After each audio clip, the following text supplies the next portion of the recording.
In a move that's already reshaping American gun laws, the United States Supreme Court has taken an extraordinary step that's sending shockwaves through the legal and political landscape. The court has issued an emergency ruling, striking down certain state-level firearm permit requirements that have been in place for years, and in some cases, decades. Backed by the Department of Justice and a coalition of states, this decision compels several states to immediately overhaul their systems for how citizens can legally carry firearms in public spaces, fundamentally altering the status quo.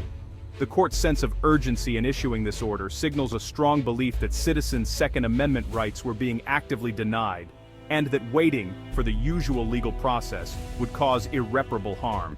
This isn't a minor tweak to existing law, it's a sweeping, fundamental shift with far-reaching national implications, requiring state governments to adapt their laws and enforcement practices almost overnight. The emergency order bypasses the traditional appeals process, providing immediate relief to gun owners who have been challenging restrictive laws and setting a new legal precedent for future cases. For gun rights supporters, this is a major victory, one that validates years of advocacy and legal battles and promises greater freedom for responsible gun owners across the country.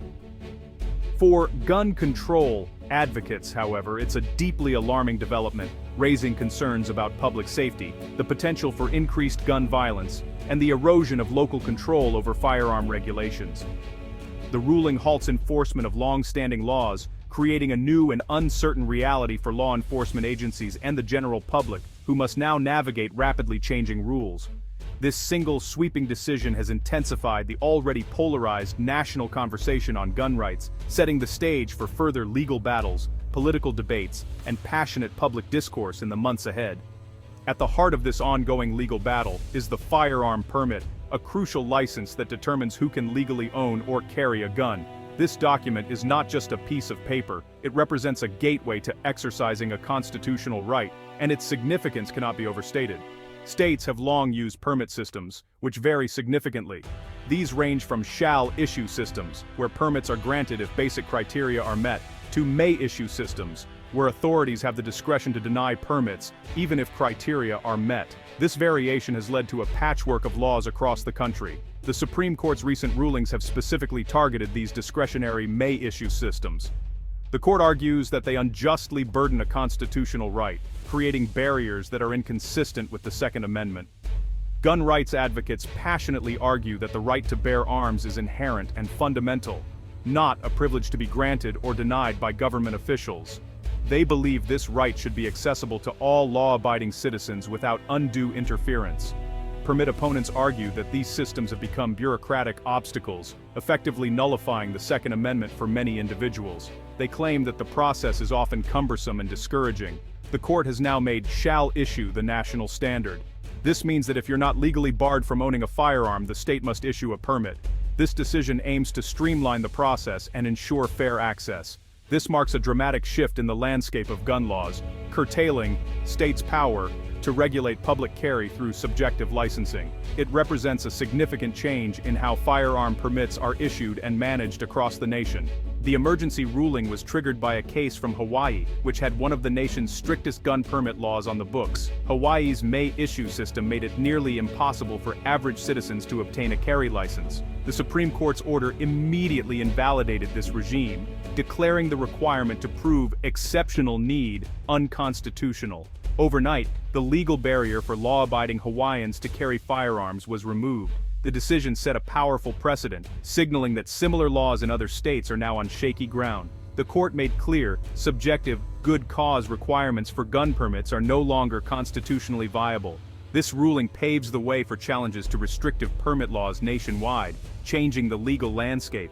The Supreme Court's stance is sending shockwaves across the country, not just in Hawaii. In Pennsylvania, Philadelphia's unique rule requiring a city-specific permit is under legal challenge for being redundant and unconstitutional. Gun owners argue that if you're licensed by the state, you shouldn't need a separate city permit. The Pennsylvania Supreme Court is reviewing the issue, likely influenced by the U.S. Supreme Court's direction.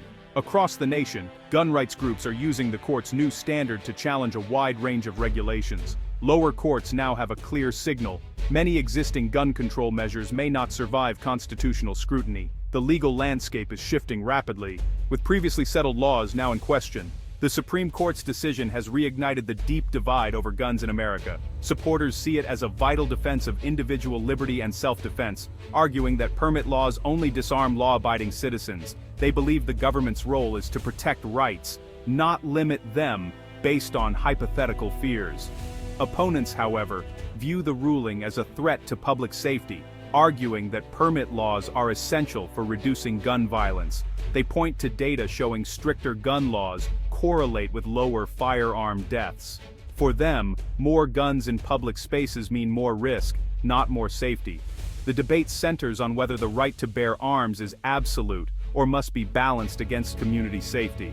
The ruling is seen by critics as prioritizing an abstract right over real-world security. The Supreme Court now uses the history and tradition test to judge gun laws, established in the 2022 Bruin decision. Under this standard, modern regulations are only constitutional if they align with firearm laws from the late 1700s or 1800s. This marks a sharp break from previous approaches that balance public safety with individual rights. The court found no historical precedent for discretionary permit systems, deeming them unconstitutional. Supporters say this anchors the law in the Constitution's original meaning, preventing judicial overreach. Critics argue it's unworkable, forcing judges to act as historians and ignoring modern realities. The debate over this standard is fierce, with both sides claiming it either protects or endangers American society. The history and tradition test is now the central factor in all Second Amendment cases. This emergency ruling marks the beginning of a new era in America's ongoing and often contentious gun debate. The Supreme Court's decision is not just a legal milestone, it's a signal that the national conversation around gun rights and public safety is about to shift in significant ways. In states with restrictive permit laws, those systems are now effectively void. This means that more people than ever before will be able to carry guns in public, provided they meet only the most basic criteria.